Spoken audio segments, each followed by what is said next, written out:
accorde à Didier et à Joannelle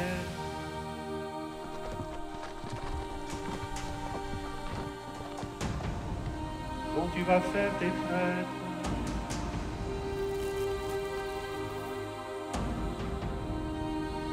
La grâce d'être fidèle à leur mission. Didier Berthaud est né en 1981. Il est fils de cette terre valaisanne et membre d'une famille de 4 enfants. Après une formation d'électricien complétée par une école de commerce, Didier s'est adonné à l'escalade professionnelle.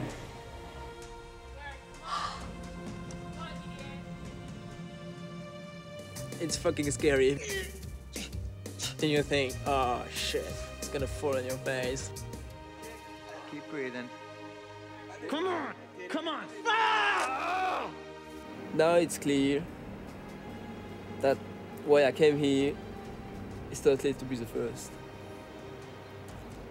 And I didn't want to accept that the idea that my vanity and my ego was the main thing in climbing, but I totally understand that, and it's so clear that the only main reason I came here is the wrong reason, is to be the first.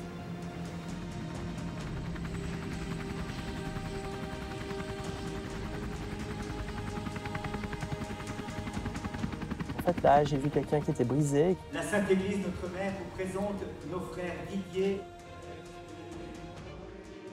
C'est vrai que moi, j'avais plutôt souci qu'il se trompe de chemin.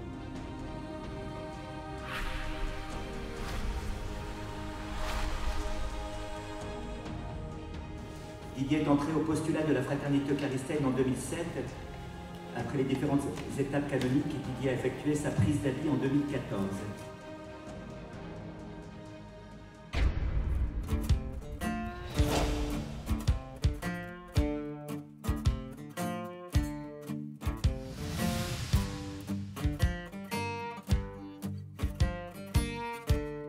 Didier, je l'ai rencontré dans les sites de blocs en Valais. On s'est croisés une fois au pied du Caillou. Et puis on a fait notre premier trip ensemble. On est parti au Val d'Orco.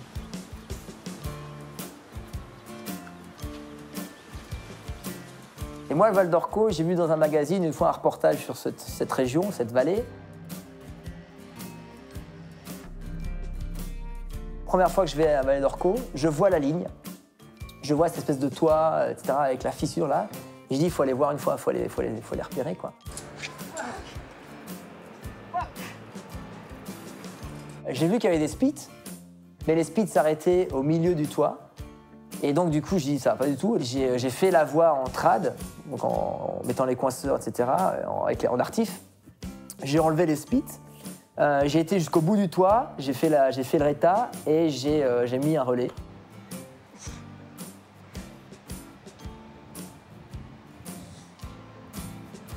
Oui, j'ai nommé cette voie Green Spit dans l'idée, parce que j'étais dans cette démarche d'enlever des spits et de grimper en trad avec les friends et les coinceurs. Et j'ai appelé cette voie Green Spit, donc qui joue avec le mot spit et Greenpeace. C'est un peu la démarche écolo du monde qui crie un peu, qui sonne un sonnette d'alarme par rapport à cette exploitation de la planète complètement injuste.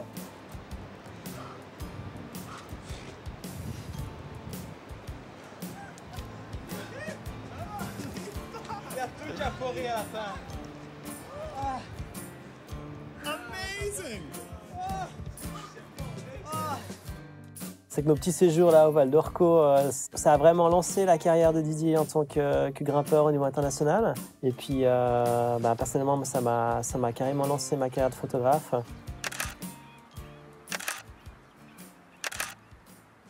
Je me rappelle, on faisait des soirées chips et bières, c'était sympa, à la Belle Étoile. Fred, il avait fait les photos qui étaient top, il m'avait assuré une fois ou deux. On a senti les deux, hein, que c'était une journée un petit peu à marquer au fer rouge. Et puis, on a pris un peu de temps à la fin de la journée pour faire des images, dont celle-là qui a été publiée dans les semaines après, partout en fait, y compris plus haut niveau à l'époque. C'était le Climbing Magazine, qui était le plus grand magazine.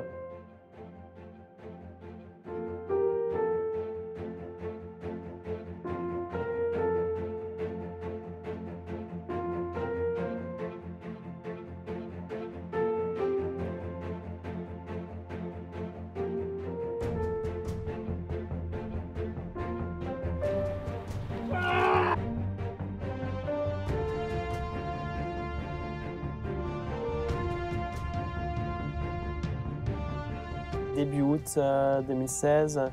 Je suis revenu avec un pote pour jeter un œil. Et puis là, je me suis dit, ok, maintenant je lâche plus ce truc. C'est vrai que ouais, de faire une voix aussi belle que ça, aussi dure, où il y a les souvenirs d'époque, avec le copain, qui ont fait succès aussi au niveau photo, c'est une voix qui va compter dans mon cœur et puis qui va m'en faire oublier pas mal d'autres.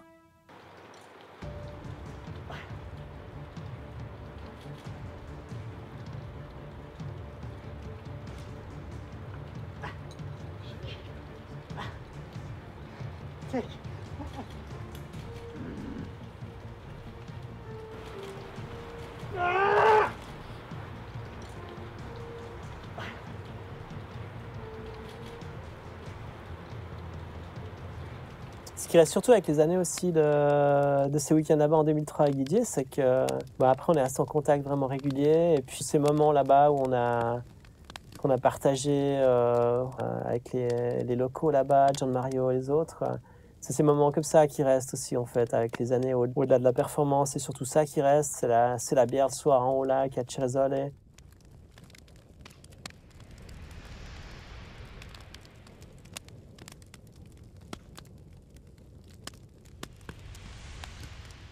À partir de cette période, c'est vrai qu'on a tissé une super amitié, on s'est revus aux États-Unis grimper. My name is Didier Berthaud. I come from Switzerland. J'ai été fasciné par les photos que je voyais dans les premiers magazines d'escalade que j'ai achetés. Mais fasciné. Didier is my climbing hero and makes the first ascent of the hardest route in the canyon. Yeah! L'escalade, c'est sûr que c'était une passion, mais plus qu'une passion, pour moi, c'était un style de vie. Housekeeping. Why are you doing this? Yeah, I stay for free here in the hostel if I do that. Like many of climbing's dirtbag adventurers, I will never change sheets for my bed. Didier's life on the cutting edge is not too glamorous. I have the same sheets like for 3-4 weeks now.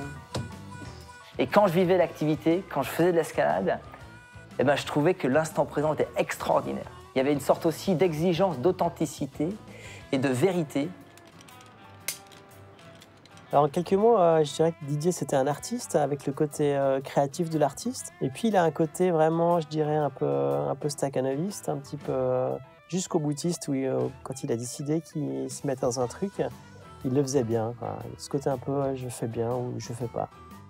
Didier told me about his next mission, a first ascent of Canada's infamous Cobra Crack, likely to be the hardest crack in the world. What's it like to climb it, move by move? Okay, yeah. First part is this dihedral, who can look like a cobra. I did some research into this legendary climb. This is the awesome curving finger crack that splits the polished overhang. The crack has seen free climbing attempts by some very capable climbers over the years, yet remains unclimbed. A project for the next generation. Just put your back, put your feet like a chimney, and go on the right. You got a little ledge. You got 3 meters of 5'11" or 5'12" cracks, slightly overhanging and very thin. Then you reach a pretty good hole. It's a face hole. It's the beginning of the third part, which was the beautifulest part of the climb. La maturité avec laquelle il est arrivé dans ce côté fissure, qui est souvent quelque chose que les gens abordent un peu plus tard dans une carrière, surtout au début des années 2000 où l'escalade a entre guillemets à la mode. En Europe, c'était quand même plutôt falaise calcaire, speed et tout, etc. Et lui, déjà très tôt, très jeune, il avait pris cette option. Splitter with 12 moves in the crack. It was a blowing mind to find how it works. You go like 2-finger lock. And I take the crack like a 1-finger pocket. It's pretty scary. And you put the only piece of the steep part. And I need to be very quick, very fast. À la fissure, hein, j'ai fait beaucoup de fissures, tout le monde me disait de ne pas en faire. Parce que c'est dangereux, parce que ça fait mal, parce que c'est foireux, puis personne ne connaît, puis ce qui paraît aux États-Unis, c'est hyper difficile, etc. Moi, je trouvais ça beau, j'étais interpellé, j'étais attiré. Tout le monde me disait le contraire, mais je dis bon, ouais. I never dreamed to be like a star or somebody who know me, but I always dreamed to be very, very strong, or the strongest. The thing who bring me to this climb is to search about something pure, beautiful. Yeah, it's a perfect challenge for free climbing. Il avait à la fois l'amour de la nature et un sens d'esthétisme où il choisissait en règle générale des voies qui étaient belles. Et il était beaucoup plus motivé par des voies qui étaient belles que par la pure difficulté. Il fallait que la voie elle ait les deux choses. Et c'est quelque chose qui nous a toujours reliés, je pense, parce que moi aussi, j'avais vraiment ce désir à la fois de faire des photos de belles choses et de grimper des belles choses.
Pourquoi je me suis spécialisé dans les fissures?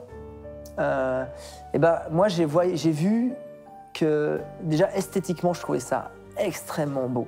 D'une beauté esthétique, vous savez, ces murs lisses avec simplement une faille au milieu, je trouvais qu'au niveau de la beauté esthétique, c'était incroyable. Il y a une sorte de pureté.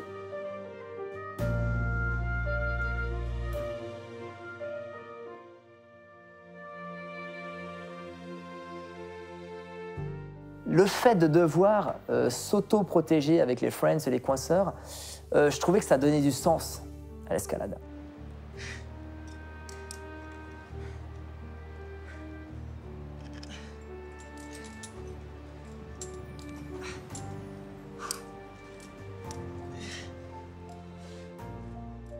Ce qui est spécial avec l'escalade en fissure, c'est le côté douleur hein, qui prédomine souvent, quoi.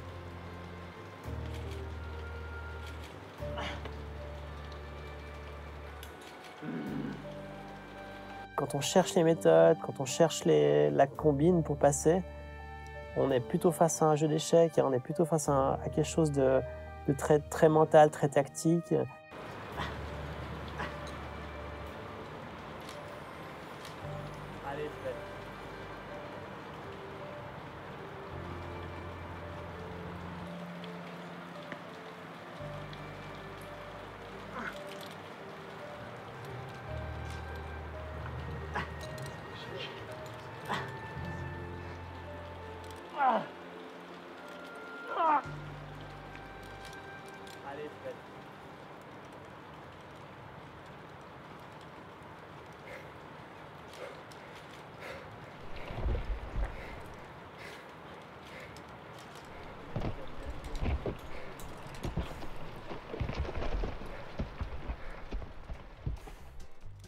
Alors, avec Fred, on parlait escalade, mais moi, ce qui me marque surtout, c'est qu'on parlait des filles, on parlait des grossesses avec Fred, ouais.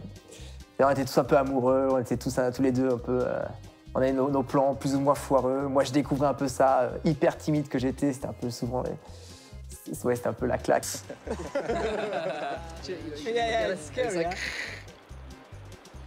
Didier, moi, je trouve que j'ai toujours trouvé que c'était quelqu'un qui avait un grand cœur, quelqu'un de très sensible, avec du coup la capacité avec ce cœur d'accomplir des grandes choses, mais aussi une certaine fragilité par rapport à ce cœur. Et c'est vrai que j'ai eu peur parfois par rapport à des trucs sentimentaux avec des copines qu'il avait eues qui partent trop dans une tristesse trop grande qu'elle soit trop dure à supporter pour le grand cœur qui est le sien en fait.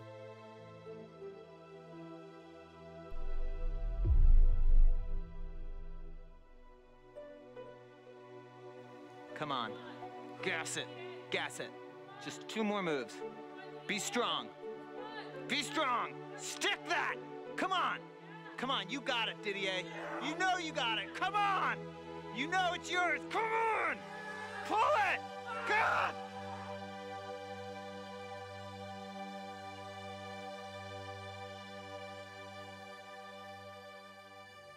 Il y a 10 ans en arrière, Didier a fait son virage là, à 180 degrés.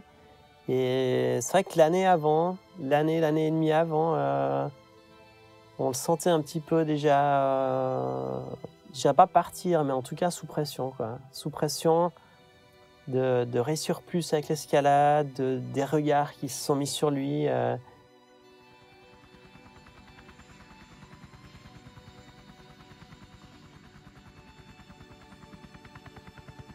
Il subissait quand même une pression qui s'était soit mis lui-même, soit que son entourage ou ses amis ou les sponsors, les médias lui ont mis, quoi. Mais il avait, on sentait qu'il était un peu plus en train de se fermer, un peu moins à l'écoute des gens autour. Les 2-3 dernières années de ma carrière, encore une fois, je mets des guillemets, d'escalade, moi-même, je le ressentais, je n'étais pas très bien. Plusieurs amis me disaient que je faisais des conneries et voyaient que je faisais des trucs qui n'étaient pas clean, etc. Pourquoi? Moi, je pense que je me suis un peu enfermé. Je pense que je parlais de cette étape de conversion qu'on est tous appelés à vivre.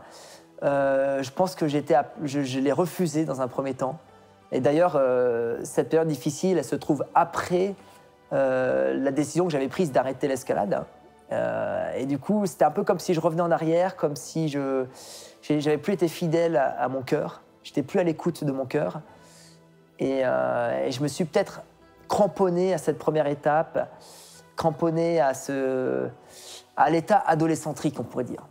Où finalement tout est cool, où je vis pour moi, je vis autocentré. Et autant c'est légitime de vivre autocentré quand on est adolescent, parce qu'on a à découvrir le monde.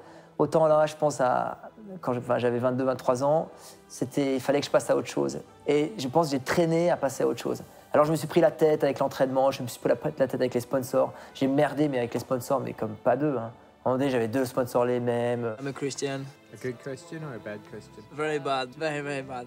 I came here like every Sunday, and every time I came, it was kind of pretty late.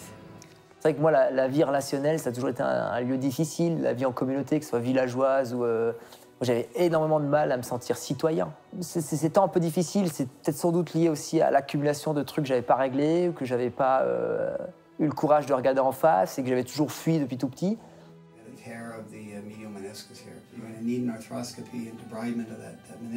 It soon became clear that Didier would not be climbing anything for a long time. Man, that's fucking crazy, I don't believe that.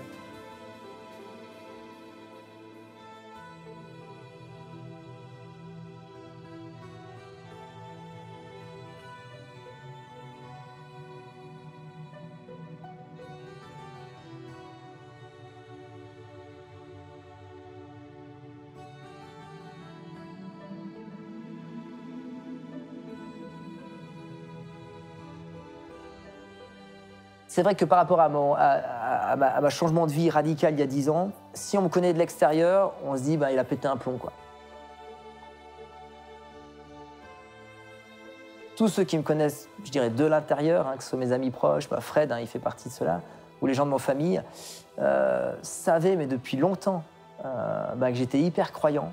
Je me posais plein de questions sur le Dieu, sur le sens de la vie. J'ai plein d'amis qui se sont suicidés, des membres de ma famille qui se sont suicidés, donc la question du suicide est hyper présente dans ma réflexion. C'est vrai que moi, j'avais carrément souci qu'il fasse une connerie.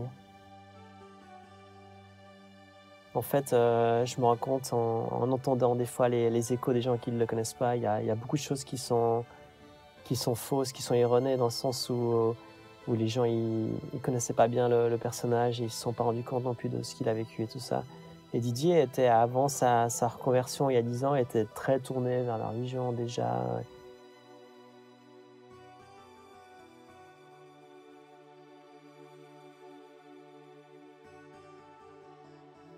Sa reconversion, elle est discutée, elle est discutable, mais c'est pas quelque chose qui vient au milieu de nulle part non plus, quoi. la promesse que m'adressaient les magazines ou l'activité ou le monde de l'escalade, eh ben, elle n'était pas à la hauteur de la promesse que j'attendais.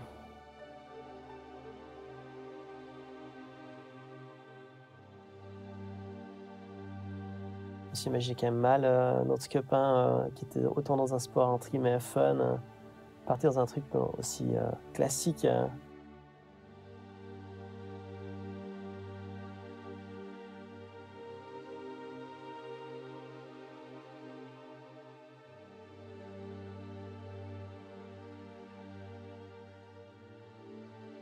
J'ai compris son besoin de se raccrocher à quelque chose, mais j'ai pas compris pourquoi il allait dans cette direction. Et Didier, mon prononcé sera pour vous et pour l'Église, source de salut. Entre la religion et l'escalade, il y a un parallèle immense, obvi, c'est que les deux sont des moyens pour vivre une vie intense. Est action de grâce. Mais aussi, elle va transformer la vie de Johannes et Didier qui vont recevoir le sacrement de mort. Tout mon être, mon corps, ce besoin d'adrénaline que j'avais, me disait « va grimper ».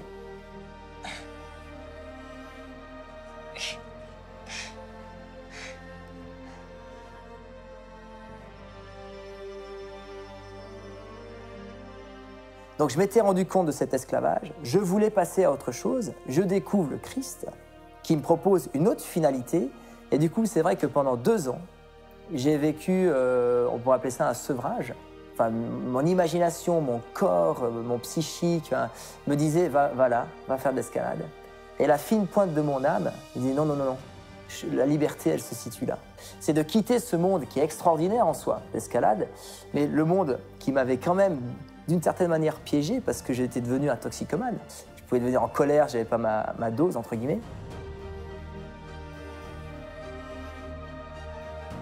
Tout le Titanic, le bateau était lancé vers l'escalade. Et pendant 2 ans, j'inversais la vapeur dans les machines. Et après 2 ans seulement, le Titanic a commencé à changer de cap. Et c'est comme ça, je dirais, que j'ai vécu le fait de pallier à l'adrénaline. C'est par un travail sur moi-même, beaucoup d'heures de prière, beaucoup d'heures de retournement, de choix. Lorsque tout mon être me dit « va grimper », je disais « non, je veux la liberté, donc j'irai pas grimper ». Désormais, ils ne s'appartiennent plus. Le centre de gravité de leur existence se déplace. Si tu veux, je pense que, autant pour l'escalade que pour ma vie religieuse à l'heure actuelle, il y avait ces 2 éléments, à savoir un élément d'attraction et de désir, et un élément de fuite, effectivement, de problèmes, de difficultés relationnelles ou autres, etc. Johannes et Didier, le meilleur que l'on puisse souhaiter pour vous en ce jour de votre ordination presbytérale, c'est la fidélité. Par contre, ce qui différencie les 2 cas, c'est qu'avec l'escalade, je n'ai jamais travaillé les zones de fuite. Tandis qu'avec ma vie religieuse est un travail constant de mes blessures, de mon passé.